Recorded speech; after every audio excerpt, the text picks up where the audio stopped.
Hello, everyone, and thank you for joining me. This is No Soundbites Allowed, and I am your host, Michael Voss, the Dragon of the Southern Tier. I'm happy to be with you today on this special episode of No Soundbites Allowed. Now, let me first very simply start off.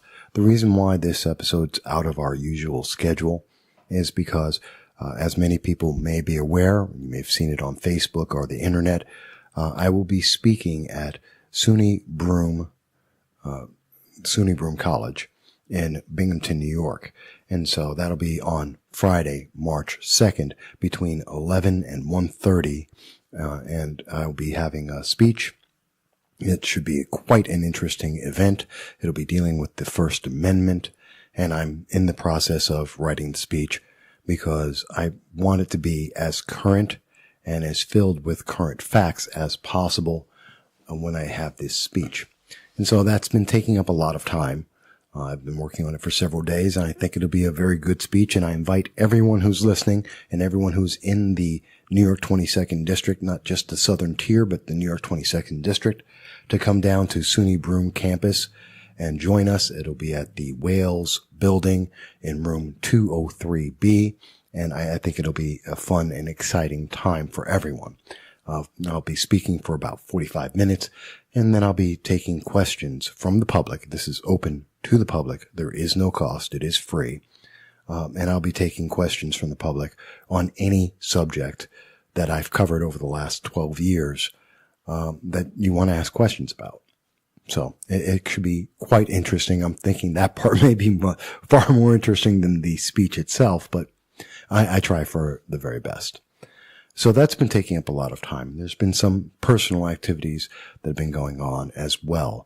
I do want to say I give my condolences to the entire KISS family, and I hope that, Margaret, that you are happy and with Lester now, and you no longer have the trivialities that we all go through day to day.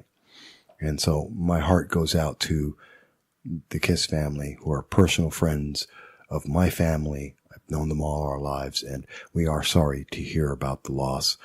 And anything we can do, just let us know. Let me know. That being said, so life happens to us all. It happens to us all and keeps us very busy, and that's why I didn't have my Saturday broadcast. But the reason why I am on now is I'm taking a break from my writing schedule, from perfecting the speech, or at least getting it as good as it can get, written by me. But I'm taking a moment to break away from that because the insanity has reached a level that I just have to speak out. I have to make a comment because it's just too much for me. It's too much. And you may say to yourself, well, Mike, what happened? Very simply, as we all know, there was the shooting in Parkland, Florida. And we know that this was at a school and 17 kids were killed, young adults. Well, and that has had repercussions throughout the entire nation. And once again, as has happened every time there has been a well-publicized mass shooting, I'm talking about the well-publicized ones. There are many, and there's about 20 per year. But we only hear about one or two per year, and they get publicized massively. And those are the ones that everyone points to. And in this case, obviously, because it's a school shooting, which happens about once per year for the last 35 years, consistently, if anything, we're down from where it was in the 1990s, and I'll get into that in a second. But because of this shooting, there are certain repercussions. Now, as always, there is the immediate jump towards gun restriction policy, which I've written, 200 some odd articles about. So well over 200 hours of articles that I have written, which doesn't include the YouTube videos that I've done on it or speeches that I've done on it at other events. So I probably have somewhere around 400 hours of material that I've provided over the last decade talking about the Second Amendment and how it interacts with us every day. and what is the reality of mass shootings, which I've been talking about since at least 2012. Actually, no, going back to about 2009. Now, that all being said, what we're seeing as a reaction right now is we have in Congress, there is a movement to try and ban 150 rifles. And at the same time, and they call it assault weapons, but the reality is these are semi-automatic rifles. They're not assault weapons. That would be a machine gun. Machine guns are broadly illegal. You can get a machine gun if you have a very, very special, very difficult to attain license, and you can get a machine gun if you had that. But the absolute majority of everyone can't. What you see is that the average person will be able to get a semi-automatic rifle. And that's what they're trying to ban. 150 different types of rifles, denying the public the ability to exercise their Second Amendment right. Because somehow they think that by getting rid of the assault weapon, that's quote unquote assault weapon, which it is not, that they will somehow make people safe, which is absolutely ridiculous. I mean, you can use the argument of the fact that heroin is illegal hasn't stopped there from being a heroin epidemic in this nation. But somehow, by banning and making it illegal to have rifles, we're suddenly going to make everyone safe because criminals are going to pay attention to that law when they don't pay attention to laws. That's why they're criminals. But again, I'm getting sidetracked. So there's news that has come out today, besides the fact that they're trying to ban 150 rifles, by two major retailers that is going to affect millions of people. Dick's Sporting Goods has stopped selling rifles. And at the same time, we have Walmart has raised the age for anyone who wishes to purchase a rifle to the age of 21. I think this is stupid. I think this is insane. It's morally repugnant what is happening. And if I were someone who were between the age of 18 and 21, I would be livid because of what this means. This is an insult to every single person 18 to 21, but no one has stopped to think about it. So I'm going to take a break and I'm going to come right back and then I'll explain why I think this.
Thank you, everyone, for coming back to No Soundbites Allowed with your host, Michael Voss, the Dragon of the Southern Tier, as we talk about some of the residual impacts that are happening from the Parkland, Florida shooting.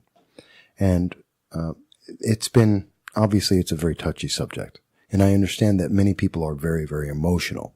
In fact, I think that's what's driving all of the repeat of what we've seen every other time there has been a well-publicized mass shooting. Mind you, and I always like to say, the well-publicized mass shootings, there's about 20 of them per year for the last 40 years.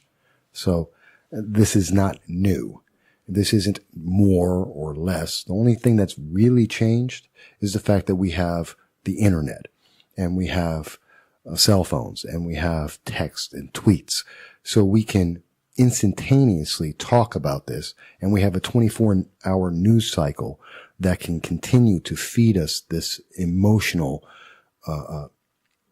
attack on our senses about these attacks, and takes away that moment of perspective and reflection to think about this logically. We're just being attacked emotionally and bombarded and told that you must think a certain way. And that thought is that we can only accept the decision to ban firearms because that is the only solution. And that is the only acceptable solution. We keep hearing this from Dianne Feinstein, Nancy Pelosi, many of the very far left liberal Democrat leaders, that the only answer is we must ban these guns because that will make us safe. And yet, if anyone has ever bothered to stop and look at any of the actual data, it has never made us safer. Gun bans don't work because a law, especially a ban, a restriction, only applies to those people who follow the law in the first place. 99% of all gun owners are legal, law-abiding citizens, and they follow the law, and they are not a problem. They're not. There's 350 million guns in America, held by somewhere around, estimates vary, but roughly 200 million Americans own 350 million guns. If guns were the problem, we'd all be dead already. We'd have been dead centuries ago. But that's not the case, because most people are law-abiding and are decent people. And so that's not a problem. It is the minority, the ultra-extreme minority of individuals that are criminal to start with, and then to the extreme of mass shooters, whether it be at a school or anywhere else, and they are the problem. And we have found consistently in every case, and I think by definition, they are mentally deranged. They are criminals who do not care about the law. Otherwise, the law that says murder is illegal would stop them. Forget the gun ban. Murder is illegal. That should stop them. It doesn't. The fact that the way they purchase these guns, which about 85, maybe 90% of the time is through illegal means, we see that doesn't stop them. So the gun ban won't work. 80%, 85, 90% of the time, it's not going to stop anyone.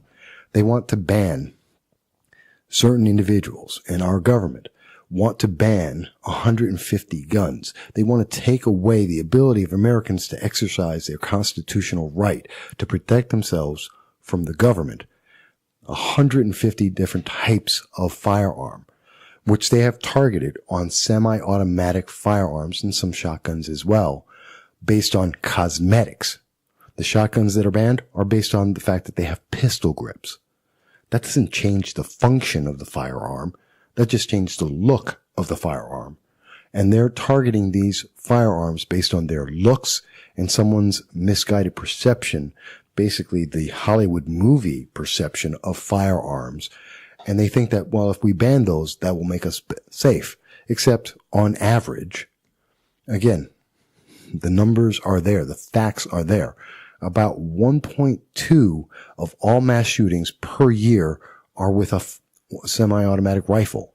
You have a higher incidence of shotguns being used. You have the majority are handguns. But they're not talking about that. They're talking about perception. They're talking about what looks dangerous. They're talking about what people are being fed emotionally. And that only results in a result that is flawed because of that emotion. And so we're seeing this ban again come out. And this has been the same answer for 40 years. Ban guns, restrict guns. And we have this. And I hate the fact that all the discussion about banning guns, they make it seem as if this is a brand new idea, that it has never been done before, that this is the solution that finally will work because all other ideas haven't worked, except there are no other ideas. For 40 years, they keep saying, we need a gun ban, as if there isn't one. We need gun restrictions and gun control, as if it doesn't exist. It does. There are massive numbers of laws. Since 2012 alone, you're talking about the SAFE Act in New York and many other states across the country. You're talking about 32 executive orders by President Obama. You're talking about just a bunch of restrictions that have been put out there and enforced by law that exist at this moment. And you're seeing states like New York, California, Illinois. Yes, Illinois, where Chicago is, that have some of the strictest gun laws you could possibly imagine. Everything that you hear liberals and Democrats talk about, and the one thing they don't talk about is what are the actual numbers? What are the results of these gun bans? And the answer is, in every single case, if you look up the data, there has been no change. I'm not even talking statistical. There is no difference in the amount of individuals who are injured or murdered by firearms in every one of those states, no matter how strict the laws are. And in some places, you're talking like Chicago and Detroit and Baltimore, where the number of people who are, if you were to just remove those states and the amount of gun violence there, America would be one of the most peaceful countries in the world. But yet they have the highest standards of gun control and gun restrictions, and criminals don't care. There is your ultimate flaw with any kind of gun ban or gun restriction. Criminals, by definition, don't follow the law. They don't care what law you pass. They are breaking them on purpose, actively and willfully. And when you add in the mix of someone who is deranged, they don't care. They have used cars. Yes, cars in Las Vegas, New York, and other places, France. They've used cars. But no one's trying to ban cars, even though they have been used as a weapon of mass destruction and an implement of mass murder. No one's talking about that. We've seen people put together and use bombs many times. Even in Columbine, I understand the bombs didn't go off, but they made the bombs. They had the intent and tried to use bombs. But I don't hear anyone screaming about, oh my God, the bombs that are out there. We have to be worried about the bombs. The focus is on a rifle. That's not the biggest problem we have. It really, really isn't. It's not going to solve it. And to say that it will is just pulling the wool over our eyes and lying to us. It will allow some people to go to sleep at night better, and it will keep up many, many other people all night because it's the government taking away your rights for nothing. You will gain nothing. No one is made safer by having a gun restriction because we already have them, and to enhance them does not give you any more safety, but it does mean you have less freedom. And that is a trade-off that is not worth it. If we must trade freedom for something, you should get something for it, not an illusion. That's my personal view. Not everyone agrees with it, and that's fine. Not everyone has to. But I just can't see, and I've yet to hear a justification that makes sense. That somehow, because we pass another law, criminals will suddenly not do criminal acts. That they will not purchase illegal guns and use them illegally. And that the deranged will not continue to misuse anything and everything to do deranged acts. Pure evil. You just can't legislate evil. You can't. So our focus, I believe, shouldn't be on the cursory surface level issue, but let's deal with the actual problem, which is mental illness and the causes of criminality, which generally are poverty, is a big one. More jobs, less crime, less drugs. Let's try and work on those issues. And you know what? You may see a difference in the amount of gun violence in the nation. There's the root causes. It's not because some kid decided to play a video game, or back in the 80s they blamed it on listening to rock music, or some people have blamed it in the 90s on rap music. It's not the music. It's not the clothing. Those are factors that help enhance and lately entice people to be more criminal in their activities. Yes, they can, but that's not the root cause. The root cause is, well, mostly broken homes, emotional and mental damage, and the lack of any other focus, like a job that keeps someone grounded and focused and attuned and connected to their community. And when you take that away, this is what you get. But that's my opinion. But I wanted to get to, why is this such an insult to those who are 18 to 21? And I'm going to take a quick break and I'll come back and I will explain very briefly exactly why I believe the actions of Walmart and of Dick's Sporting Goods is an insult, and why I personally will never spend another dime in Dick's, and I will make sure that I limit as much as humanly as possible the money I spend in Walmart, because I disagree. But I'll be back in just a moment.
All right, folks, and thank you for joining us back at No Soundbites Allowed, where you're listening to your host, Michael Voss, the Dragon of the Southern Tier, and I'm talking about the repercussions and the impact of the Parkland, Florida shooting on the nation, and in particular, currently, on those who are 18 to 21 years old. Now, I already spoke about the ridiculous nature of the current legislation coming out that's saying that 150 different types of firearm should be banned, because suddenly criminals will respect that law and won't break that one because they break all laws.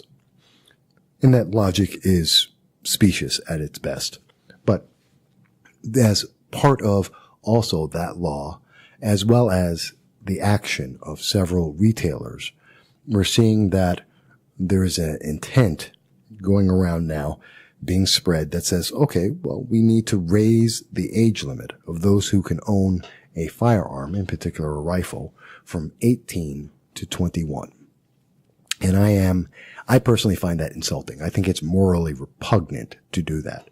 And there's a lot of reasons for that. And if I were someone who were 18 to 21, I would be massively offended. Let's start off with very simple. Let's start with the first thing first. If you're 18, you are considered a legal adult. You are able to fight for our nation and die for our nation. And yet, someone is telling you that you are not mature enough and not capable enough to own a firearm. They didn't even say, well, with the restriction of whether you got trained or whether you weren't trained, whether you've gone to a course or not.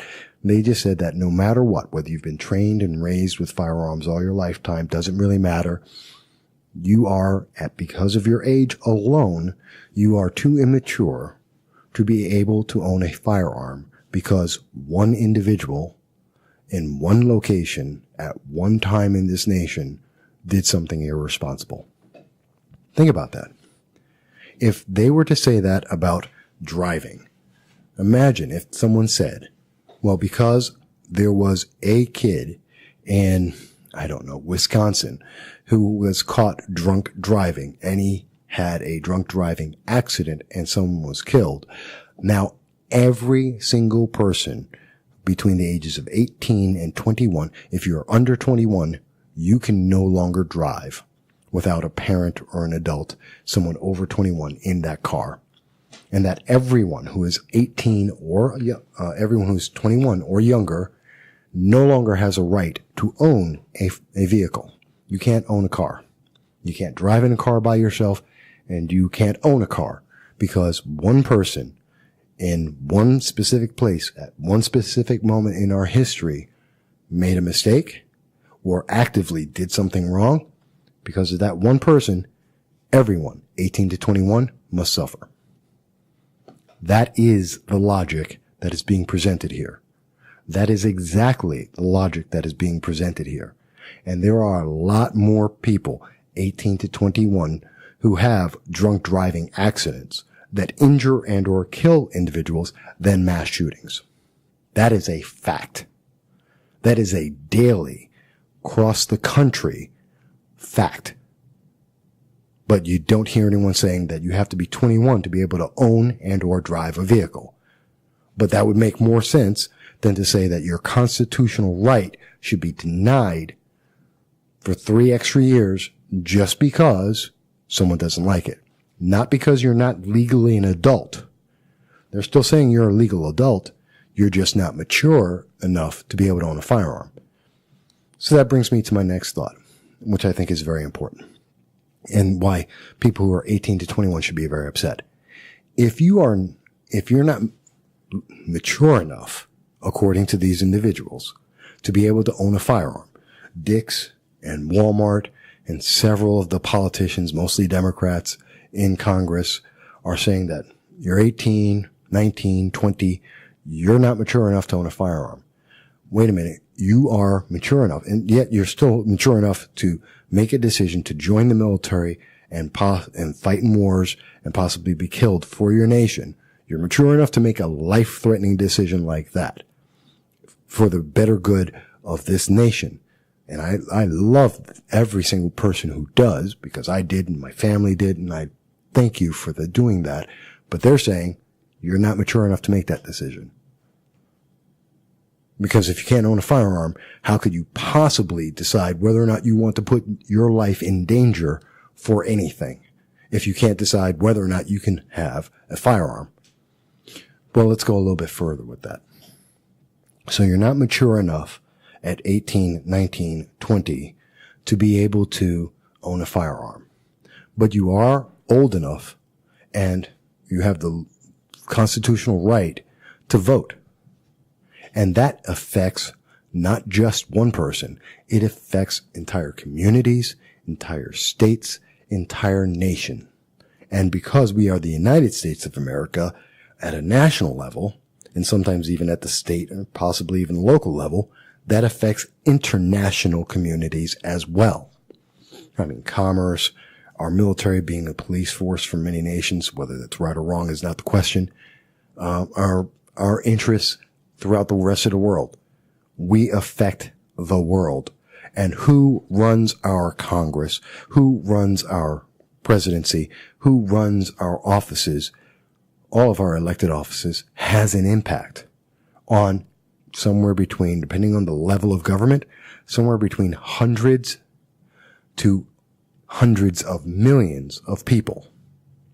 And if 18-year-olds are not responsible enough, they're not mature enough to be able to own a firearm, how could they possibly be mature enough to be able to vote, which affects hundreds of millions of lives potentially? I mean, think about that. It's an insult. Oh, you can do this, but you can't do that. You can do something that is far more important, like join the military and fight for your country. You can do something far more impactful, like vote for anyone at any level of government. You can affect thousands of people, but you can't own a firearm because one person at one time made one action that was very bad. Really? I mean, think about that. And I know people will say, well, Mike, you got to remember there's always, of course, the fact that someone who's 18 to 21, they can't go out and they can't drink. That's not legal. I would say I disagree with that one too. I believe in lowering the drinking age. If you can join the military at 18, if you can vote at 18, you can drink at 18. That is what I believe. Because you are either an adult or you are not. And the only reason why there is a separation is for politics. It is either permissible. Either you are able to join our military, fight and die for our nation. You are able to elect our president, our Congress, your local elected officials. Either you can do that and everything else that goes with being an adult. Or you can't. It's one or the other. And I'll give you another example, yet another example of why this is so wrong-headed and how insulting this is. At 18, you are legally capable to go out and make a decision that will cost you for the rest of your life tens of thousands of dollars more. In other words, you can go to college. You can get a loan to go to college. That loan will cost you tens of thousands of dollars. It will take decades in some cases to be able to pay off the loans that you will take. And that decision is made by an 18-year-old, a decision that will affect them until they're 40. Think about that.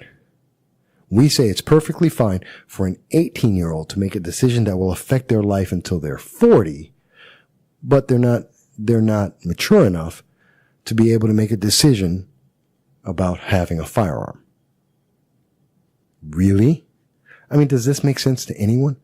I mean, think about these different subjects. It's insulting that we would say, no, you can die. Sure, you can go and fight for our nation and die, but you can't have a beer. You can make a decision that could bankrupt you, destroy your credit for decades and affect your life in massively different ways. But, you can't have a firearm. That's, too much responsibility for you. Really? That's too much responsibility? You're able to take on more debt than some people will ever own or amass in their lifetime. I mean, think about it.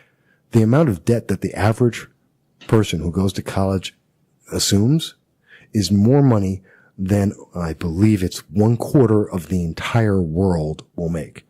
Now, not one person equals that, but I mean, you're talking about countries like Chad or Nigeria, Rwanda. You're talking about, I believe Iran and some of the others. I mean, they're third world nations. I give you that.